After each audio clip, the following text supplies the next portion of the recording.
So you're recording on this computer. Awesome. Well, welcome to the new moon in January. This new moon is the new moon in Aquarius, and it's all about abundance and giving back. So, and both, right? Abundance is often thought of like, and giving back are two different things, but I really believe in the universe there's a flow between, what we give and what we receive. And so does Aquarius. So conveniently, that's what we're going to talk about today. Um, do, do, do. I know all the women that are on the chat or on the line right now, so I know where y'all are from, and I think y'all know each other. So this is awesome. So you don't have to chat anything, but if you want to, the chat is always there. That won't be published or made public, so you can chat up whatever you want to say in there. This is going to take less than an hour because you know me, it's Saturday night. And I don't like ceremonies to be super long or else we don't want to do them.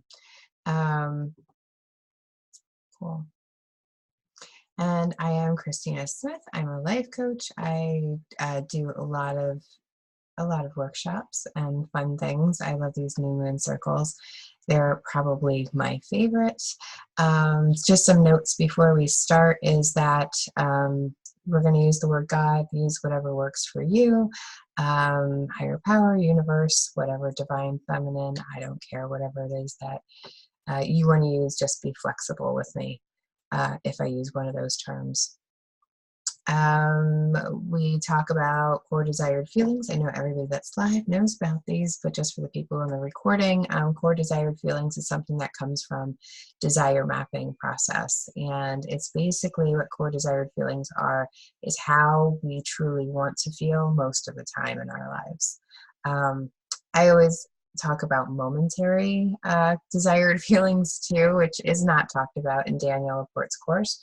However, I think that there's often times where we just need some courage, and maybe that's not something that we really want to feel all of the time. Maybe we're good being pretty centered in where we are, but maybe tomorrow you're going to go speak in front of 100 people and suddenly you need courage. So that's a momentary desired feeling. So we're going to talk about bringing some feelings in, and just so you know, in case we mention that, you know what that's about. This right here is a place of safety. So for the privacy and confidentiality of the people who are actually on the call, I'll be pausing if we take times to share or whatever, because nobody knows who we're actually sharing this recording with. So I don't want people to feel unsafe to share. So I will not be recording the sharing part, but everything else will be recorded. And then the overview for tonight is we're going to get grounded like we normally do. I usually do some kind of heart space grounding so that we can kind of get into our bodies and out of our worldly minds. And then we'll have a short visualization. We'll talk about what we're letting go of that's not serving us anymore, and we'll craft intentions and some actions around those intentions. So we're going to do this really quickly. It's going to be so much fun. Let's just start with the grounding. So take a breath. I invite you to take the breath in through the nose and out through the nose. That helps us stay calm and grounded. And you're invited to close your eyes if you like. If not, you can keep them softly gazed on something across the room, whatever is more comfortable for you. And breathe. And then put your hands on your heart and breathe into that heart space. And as you breathe in, you feel the expansion of the air in your chest.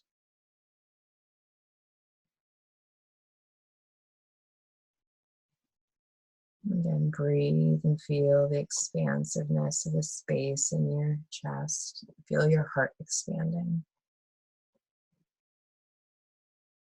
And allow it to soften your body and bring you into this moment.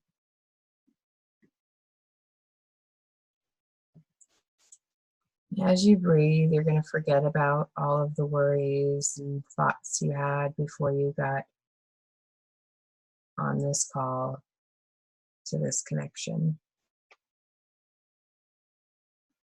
And we're going to forget about anything that we have to plan or think about after this call. For now, we're just right here in our heart, expanding.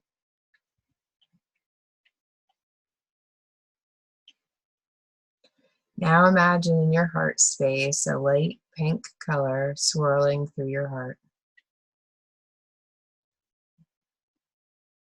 And then add in a milky white color and just watch them twirl. And then watch a glittery gold swirl in. So as you breathe, your heart is expanding into this pink and white and gold. And these are the colors of the heart chakra opening. And then one more breath into your heart, fill it up. And hold on to it for a moment and then let it go. And come back to your regular breathing.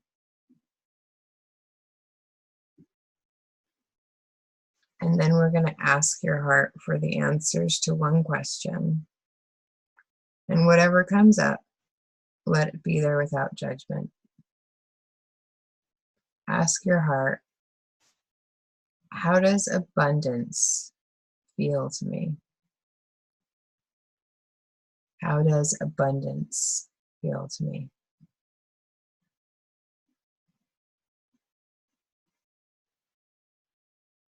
And when you have an answer, sit for just a moment and feel that.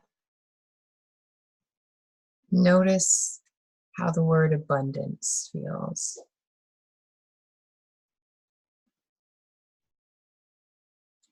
Whether it feels exciting or it feels like there's conflict, just notice it.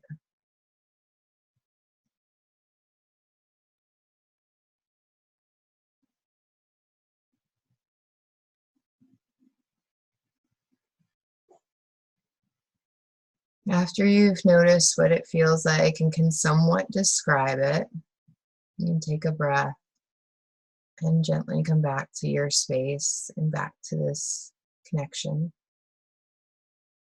And you can open your eyes when you're ready.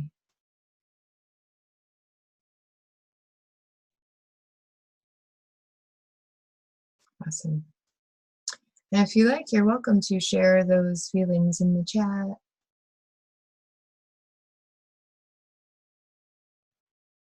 Actually, I'll also pause in case anybody wants to. Okay, and so now that we're grounded, we're going to talk about altars. So new moon, and something that is a few things that I haven't mentioned before in the new moon ceremony is that I've talked about why we build rituals and altars. So I'm not going to go into great detail about that, except to say, for me, altars and rituals, even though they're completely different things, they both hold the intention and the focus of what I'm doing. And that's important. Just before the call, we were talking about the Daniel Laporte planner. There's weekly and there's daily ones, and I've just started doing a daily one for the first year. And for me, it's one of those things. It's just like a ritual or an altar. It's a thing that brings my attention back to what it is that I truly want in my life, what I truly intend in my life, so that my life is a little bit more conscious. And we see this in religion. There's all kinds of religious rituals, you know, the way that I was Catholic when I was little, so we did the kneel, stand, sit, sit, kneel, stand. Like there's a whole process too. You have to kneel when you pray, and then you have to stand while you sing, and you have to sit while you listen. And so like there's ritual to that, you know, and anybody who's been in church, you know, there's ritual to how they pass out the donation plate or whatever they call that, offering plate. There's ritual to how they present their service. Just like there's ritual to how we do women's circles and open circles. There's intention, and that ritual that we do is about setting the intention that we want. So that's what altars and rituals are for me. So I've talked about rituals before. I just want to talk a little bit more about altars. So I do rebuild my altar every month. It's how I set my intentions for the month, and I happen to do it with the new moon. So the way I work that in my Desire Map Planner is that I'm always filling out the next month's intentions. So I'm filling out February's intentions with the Aquarius moon, if that makes sense. Mm-hmm. And so I'm setting up my altar with whatever intentions I need for that month. So for example, this month, what I have on my altar, and if I wouldn't make you nauseous trying to move my camera, I would probably show you, but it would probably make you a little sick. But it's pretty simple. This month I'm teaching a course called Fire Starter Sessions. So one of the things I do for those sessions now is I send out boxes of things that we can all kind of bring us together. And so there's pieces of that box that lay on my altar because I will be sending that out to everyone. So there's some crystals on there that I like. There's a quartz, there's a lapradite, and a rhodonite, I believe. If I can actually set all those right, that's amazing. And so also my queen crown is on there, my tiara. It reminds me to stand in my sovereign. What else is on there? Candles are always on there. I usually have a special essential oil that I've picked for the month that's going to kind of keep me focused on whatever my intention is. And whatever it is that I believe brings the energy of what I want. So I do have sage on there as well. And then, of course, most people know I collect heart-shaped rocks, so I have a bunch of those on there that I've just found too. So usually the ones from the month before I'll lay on my altar because I believe that it's something about the energy and the universe giving to me and me sitting and receiving. So, and maybe I make all that up, but it all works for me. So my altar is really a space where all those pieces are picked with intention. What represents the feelings that I need for the next month, or the intentions that I have for the next month. As we talked about core desired feelings, what pieces really remind me to get grounded back into my core desired feelings? And for me, that tiara, even though, you know, it also represents the sovereign, one of my core desired feelings is divine knowing. And when that tiara for me is like that space of being in your queen and like not having to second guess yourself, that you're just really confident and sure in your own knowing. Okay. Let me go back to muting everybody. Okay. Yes. Okay. And so you can add candles. There's actually some candles on my altar as well. There's people who put like an iPod that's set up with a special playlist so that they can meditate to certain, you know, music every morning. Flowers. I love fresh flowers on my altar. All kinds of things, you know, so whatever it is that represents those core desired feelings or the intentions that you have for the month, put something there so that when you pass it, you're like, oh, right, it's just one more way that we bring that feeling back into our hearts and go, right, that's what I want to focus on. Especially those days, like mine's in my office, because especially on those days where technology is failing me and I'm freaking out, I want to be able to see that and go, oh no, I'm handling this with expansive love, divine knowing, and all of those good things. So that's what altars are for me. And yeah, so that's what I would, that's all I'm going to cover on that. But if anybody has questions about that, feel free to put that in the chat, or if you're watching the recording, just reach out to me and I'm happy to have a conversation.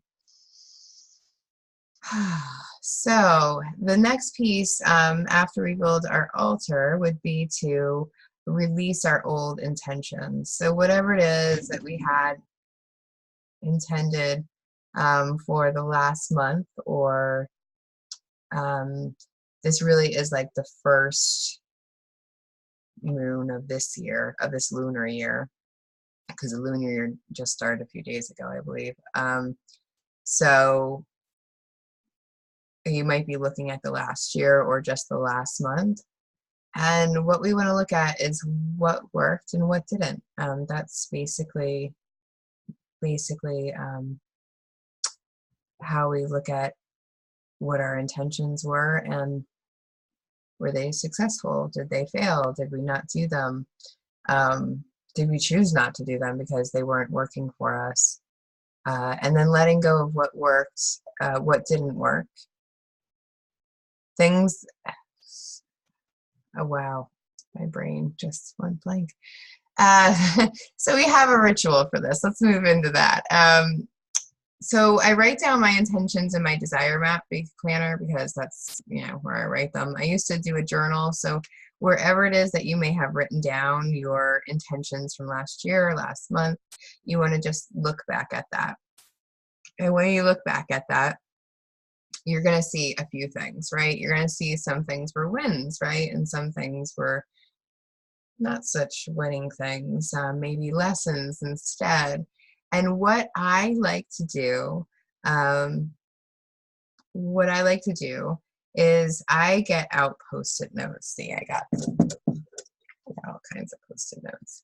And I start writing one thing down on each one.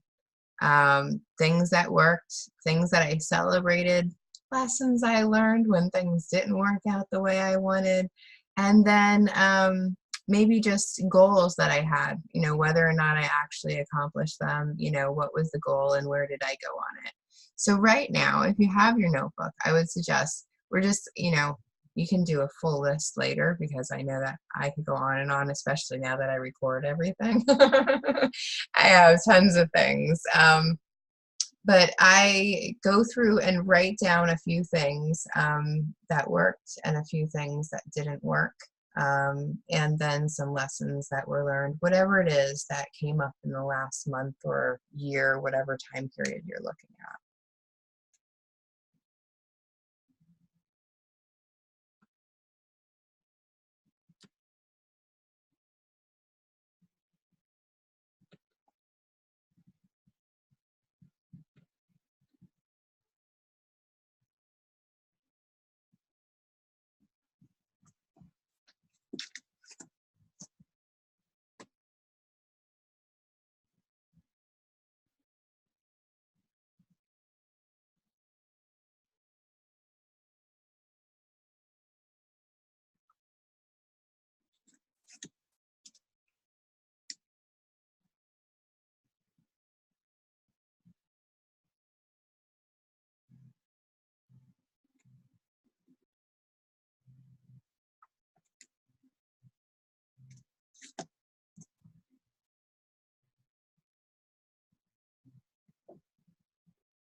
Okay, and you can continue all of this later, because it's really important that we kind of go through it all, the good and the bad, because the good, we really want to celebrate and honor ourselves. Sometimes when great things happen, we move so fast and quickly past it that we forget to celebrate, and so we haven't really integrated it. And yet, if something bad would have happened, we would have integrated the heck out of that, So we want to make sure that we're going back and integrating all those places where things really went well and really worked out for us. And reinforce those truths about us that we really want to believe, that we are awesome, that we have great gifts, that we can accomplish things, that we do things, with grace, or however we want to see ourselves. So really looking back and just going through all of that stuff. And then the things that didn't work, of course, what were the lessons that you could grasp out of them? And then anything else, what I do is I go through all of these. So now I'll have all these like these little notes. And so I'll go through them and like, here's one lesson instead of something that I want to hang on to, but not something I want to hang on to in the future. So I put this one in my gonna let go of pile. And then here's one that, oh, that's another one. We're gonna put that in the let go pile. And then here's one that is very exciting about some sessions that I sold out. So that goes in my happy pile. We're going to keep that one because that's fun. And then this was about a speaking engagement I did earlier that I was really proud of myself earlier this month. So I'm going to keep that in my happy pile. And then what would happen is as I do this ritual at home, I would burn this, or you can just tear it up, or whatever works for you. Feed it to your dog. Whatever works for you. Just you want to ritualistically and with intention kind of take it apart and get rid of it, so that you are consciously saying, okay, I got the lesson out of these. I mean, if there was lessons in these, I could write those down separately and keep those. But the pieces that bring that shame or that sadness, or start bringing the stories in our head, we want to let go of those things. So I will end up burning these later. And again, you can do it however feels good for you. Flush them, tear them up, throw them in the garbage, whatever works for you. But I really invite you to do it in a ritualistic way, so that you can consciously say, right, these things are not true. These things are not who I am. And then keep all of the good things. And these good things, then I can keep these on my altar all year. I usually have a container where I throw all the good stuff in, and then at the end of the year, I can have a whole container of all the fun stuff, right? And then we've really done a lot of growth that year because we can see it from all of our little slips. So that's how I do it. I'm sure that there's a million other ways to do it. If you do it in a notebook and just keep lists, whatever.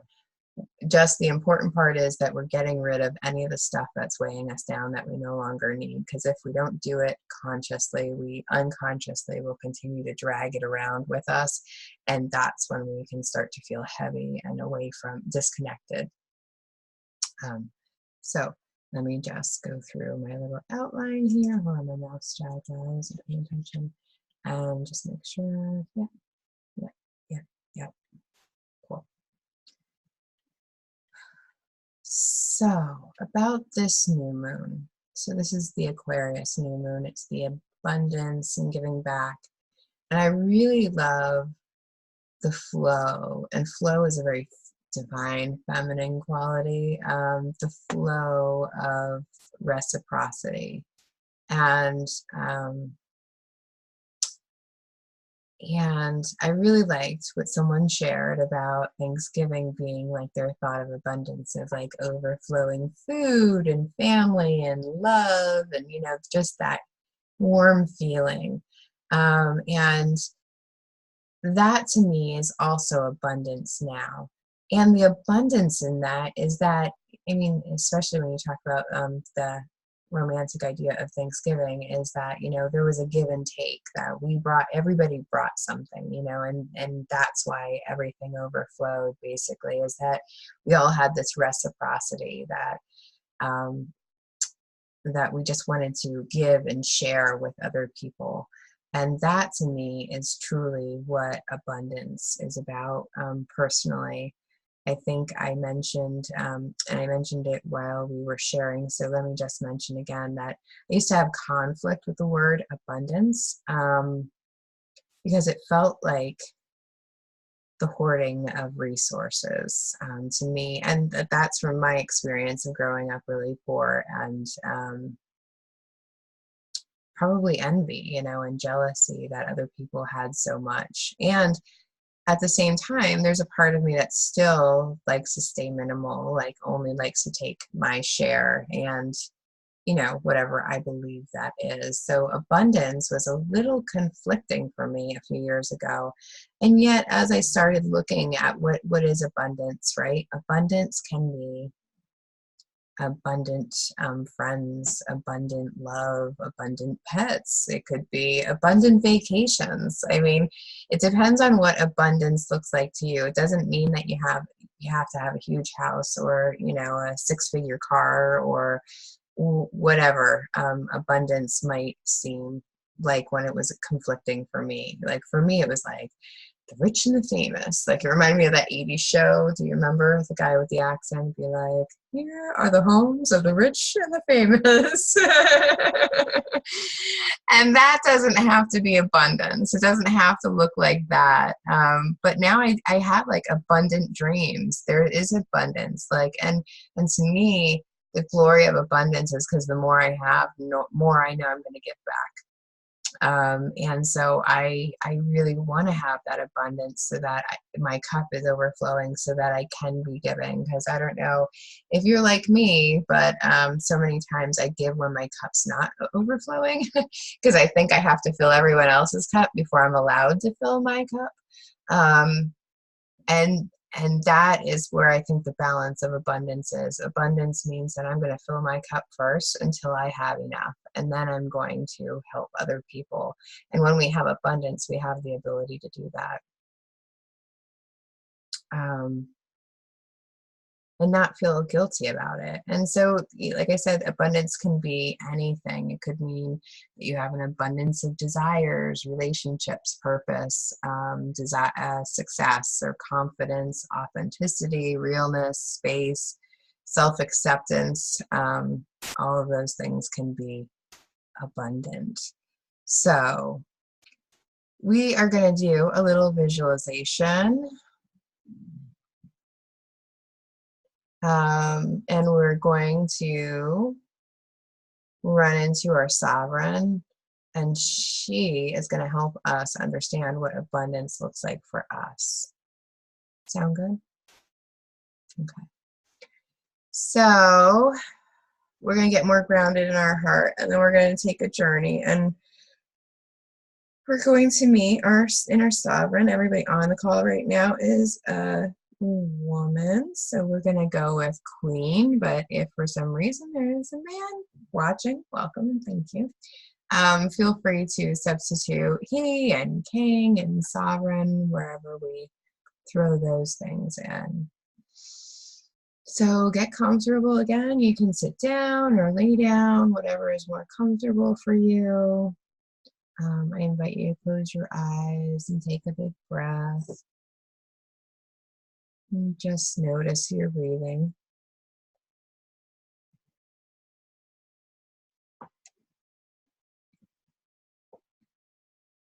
And take another big breath in and out of your nose.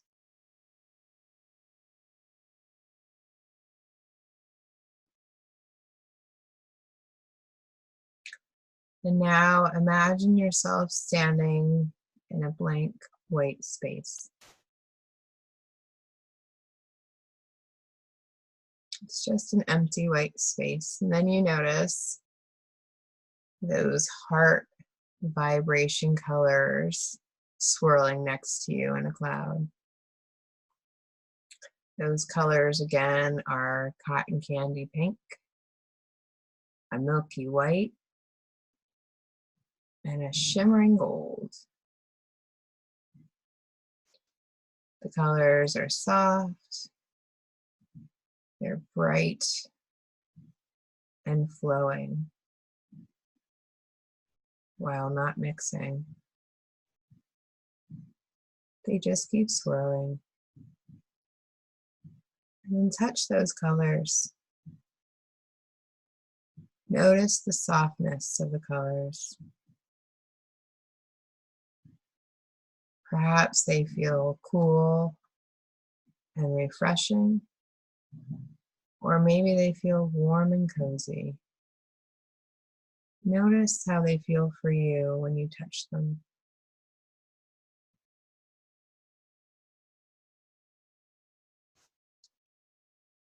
And if it feels right, step into the cloud of colors, or let the cloud of colors surround you. These are the colors of the open heart. Immerse yourself in them and let them swirl around you. Pink, white, and gold. Feel into your heart space.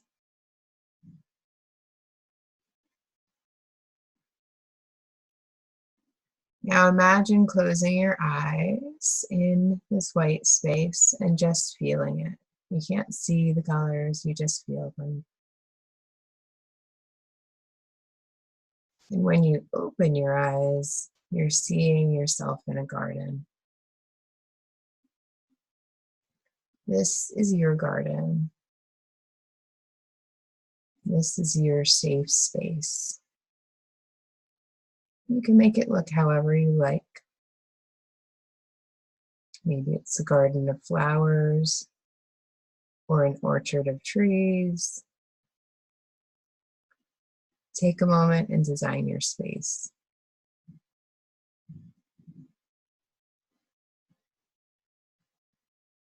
What colors are here? And what sounds?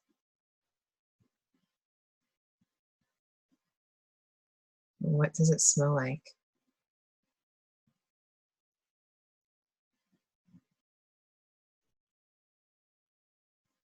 This is a space that you can always come back to when you need to get grounded.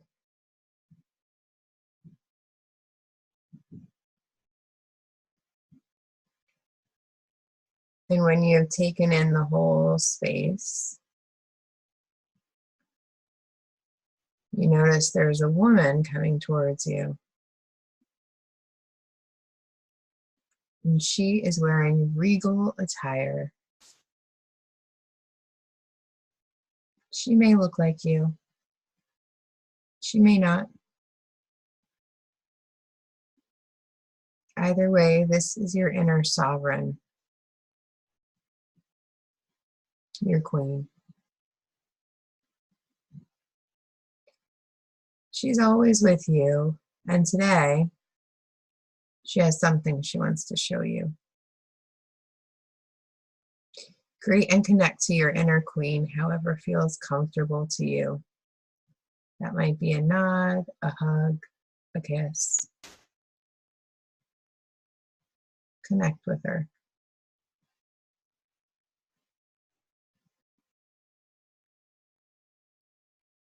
And look into her eyes.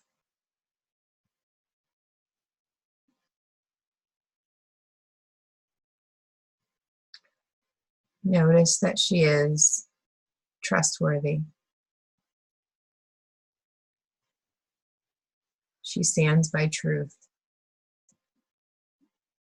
You can see it in her eyes. She sees all of you and is still your most honest cheerleader.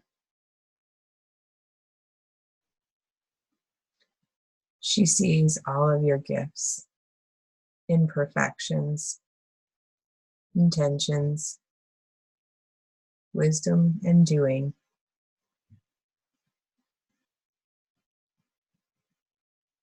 She is the inner wisdom with the vision.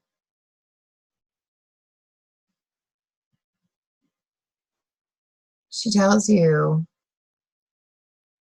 that she knows your gifts and desires. And she knows exactly the space of abundance and purpose for you. She's going to take you there. So she leads you down a path. At the end of this path, there's a door. And she tells you to open it.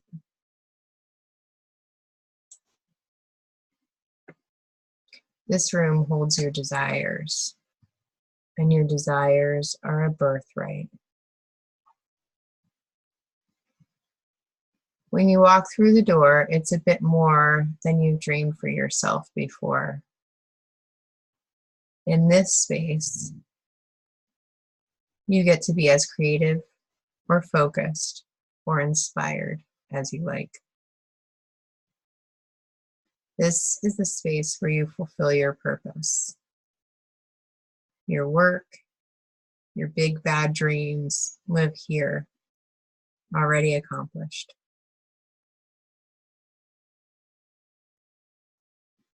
Feel that your dreams are already accomplished in this space.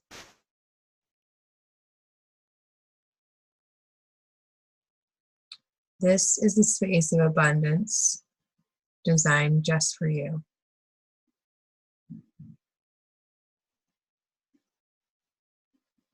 All of your favorite colors and people.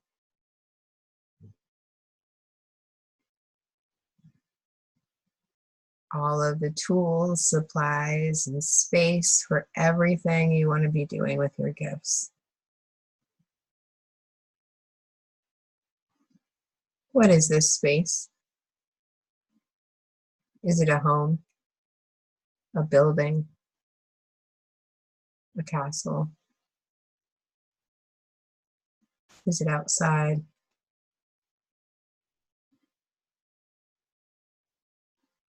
Anything is possible.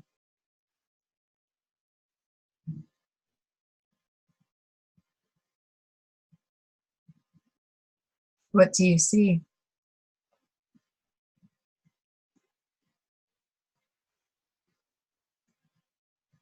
And what do you hear?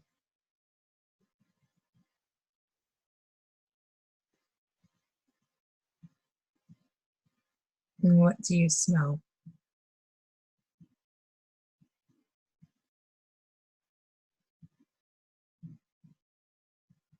And what do you taste?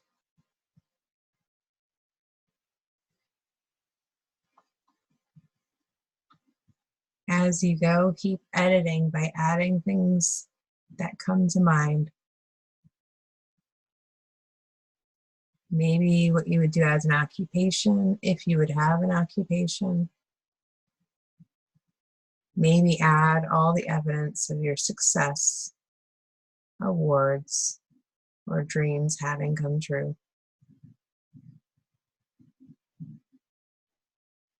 Take out anything that doesn't feel good.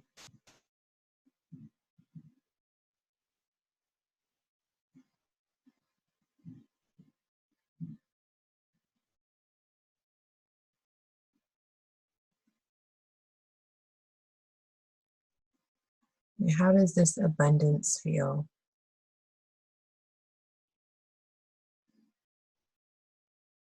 How does it feel to have so much that you can easily give back without hurting yourself?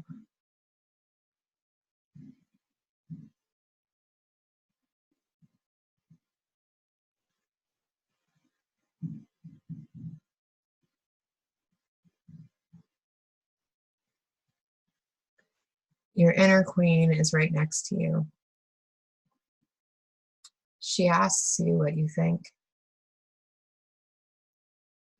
Tell her.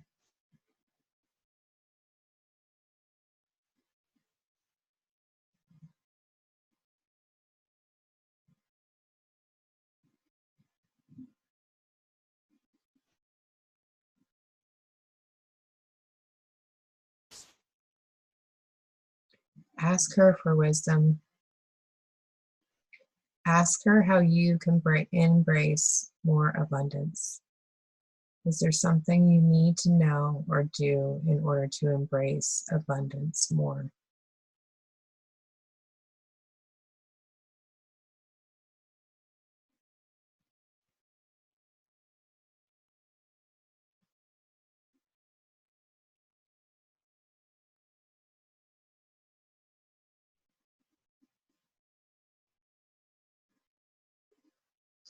Then ask her what you can offer the world as a gift for such abundance. How can you give to the world?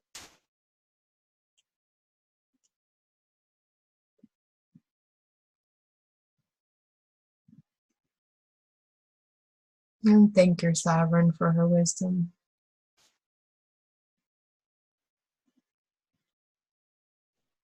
Say goodbye and leave her here for now, knowing you can come back anytime to visit or adjust the realm of abundance.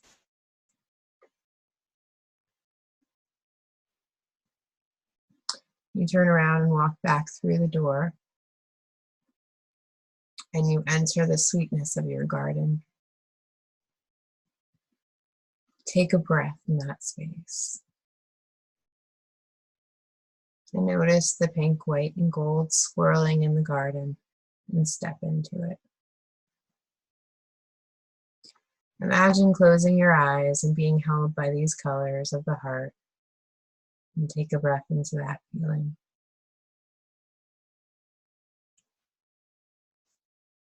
When you're ready to come back to the room, you can take a breath in and connect with my voice again, and open your eyes when you're ready. And then I'm going to give you just a couple of minutes to write down any of the words or wisdom or feelings that came to that vision, because sometimes we can only remember them for a minute. So feel free to write down any of that stuff that came to you.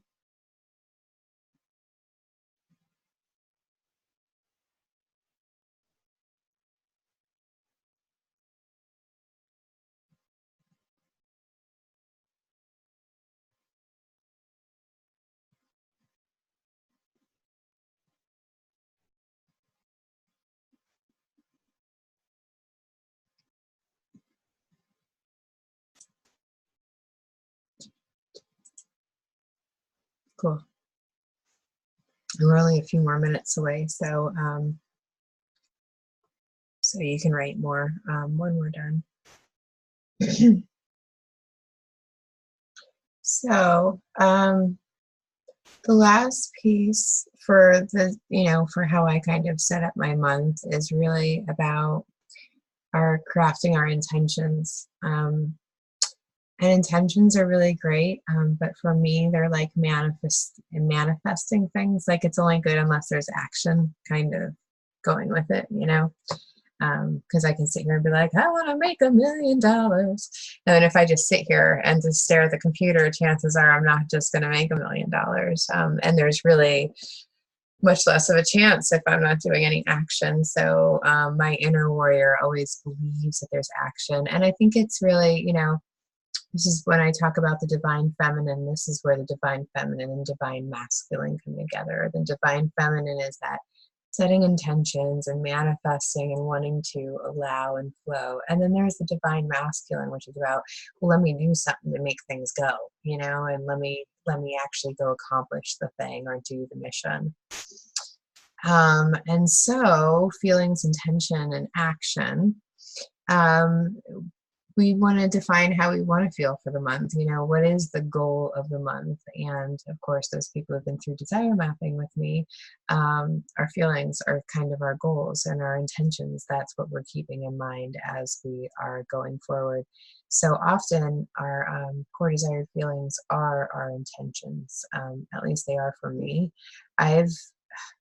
I've gone from like one of those people who like to plan to every minute of the day just so I know what I'm doing. I just have to follow a list, to somebody who's really more just intentional and a lot less goal. That's the one part about the Danielle LaPorte's planner is I never use the time bound stuff. And it's great because she doesn't have any of the times listed in there. So I can use that just as journaling space usually, because the only things that get scheduled in my life are meetings and workshops. Everything else, all of my work is very flowy now. I've become a lot better at just having the intention and trusting that it's going to get done. However works best for me. And it's been a little scary, and I want to tell you, it's really freeing to really trust myself that even though I have these lists for different events, that it'll all actually get done, and it does somehow. So this isn't about having a rigid action plan. This is about having some intentions and then having actions that follow those intentions. So, how do you want to feel for the next month? That's basically what your intention is.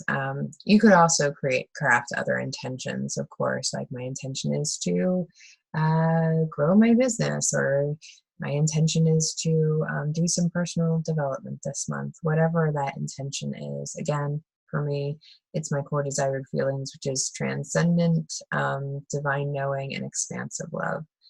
So that's my intention. Whatever I do should go around those three feelings, or whatever we're doing in our daily life should go around whatever the intention is. And then, of course, coming up with actions. And I talk about two different types of actions. The first is the action to remind us to do the action. Does that make sense? And then the second is the actual action. So we need two types of reminders when we're making habit changes or intentional changes. And one is to remember to stay focused on that intention. It sounds silly, and it can so easily, this is where resolutions go, because we go back to our default thinking. And we have to remember that when we're trying something new, we have to constantly remind ourselves that we're trying something new, or else our brains will automatically go back to that old pattern. And it's very easy, especially if in addiction, they call it HALTs: hungry, angry, lonely, tired, sick. If we're one of those, we're more likely to go back into that default behavior that we had, or that default thinking pattern. Thinking patterns are behavior as well. So in order to break those thinking patterns, I like to remind myself that I'm focused on my intentions. And so the way that I do that is sometimes I set phone reminders 3 times a day, maybe, that says, have you thought about your core desired feelings or your intentions, or whatever, whatever the word, maybe just the words pop up. Just something that reminds me, and then there's people who have their like core desired feelings on Post-its all over their house or in their workspace. So the first action that I would like you to come up with for this month is, how are you going to remember to stay focused on those core desired feelings? And if you've been focused on core desired feelings for a while, this might be a little simpler for you, a little less, work, because you're used to focusing on those intentions. And then the second action is, what are you going to actually do to help that intention grow? So again, I don't believe that, and there's miracles that happen, so I don't want to say never. And I believe it's a lot harder to manifest something if you're not putting any action into it. I'm sure it can happen just by magic. And I believe that when we set an intention and then we give it momentum by doing some action to encourage it. So, for example, if I want to feel expansive love, that means I'm going to have to choose to do things that I feel loving when I'm doing them, like hanging out with my dog expands my love, helps me fill my love bucket so that I can expand that love, right? When I say expansive love, I can't always be expansive love. Sometimes I have to do the prep in order to expand that love, or else I would be blown up like a balloon, right? And I would have no energy left. So sometimes the action is filling up so that we can give. Whatever it is that we're doing in order to set ourselves up for success in that intention, if that makes sense. That's the most important piece, is that we are making decisions that are in alignment with what our intention is those decisions and actions that are in alignment with that intention. So those two different actions. So what our intentions are, how we're going to remind ourselves to stay focused on those intentions. And of course, the other way that I do that is this, Great Desire Map Planner. Every day it asks me how I'm going to focus on my intentions. And so that's helpful for me. There's weekly versions too that'll keep you weekly reminders. I think that that's really a fantastic way. Plus it asks me, okay, so what are you doing today to feel this way? And it's like, I guess it's for real, right? If I really want it, I have to keep I have to keep focused on it. So it's really about intentional, conscious, bringing it into our lives. Okay, so here I am running up to an hour. Cool. I think that's about it. So that was our actions. Oh, wow, I am. Yay, okay, cool. So I think I have truth bombs that I can pull for people. Or truth bombs, what? I got a new bookshelf now. There's so many things put away, I don't know where anything went. But I do have a Truth Bomb app, so we'll use that. So let me close the recording, and then we can, I'd like to close out our little circle and just check in, check out, ask questions. Yeah, she's talking about my bookshelf. Okay. So I'm going to do the truth bomb pulls when we're done, but just so the recording has one, the one that came up automatically for anybody who's watching the recording, giving is the antidote to emptiness. Yeah, no, I didn't make that up either. So giving is the antidote to emptiness. I have to think about that one. Okay, so the closing reading, I love this poem, so I'm probably going to read it every new moon, so get used to it. It's by Rumi, and he's one of my favorite writings. Love, the new moon grows slowly, stage by stage. We should progress like that, deliberately, with patience. I hear the new moon whispering, impatient fool. It is only step by step you climb to the roof. Be a seasoned cook. Let the pot boil little by little. A stew cooked in mad haste tastes terrible. Cool. Cool. And that is it for this new moon. So if you have any questions and you're watching the recording, feel free to reach out, Christina at Christina-Smith.com. And I'm happy to answer any of your questions. So goodbye to all the recorders. And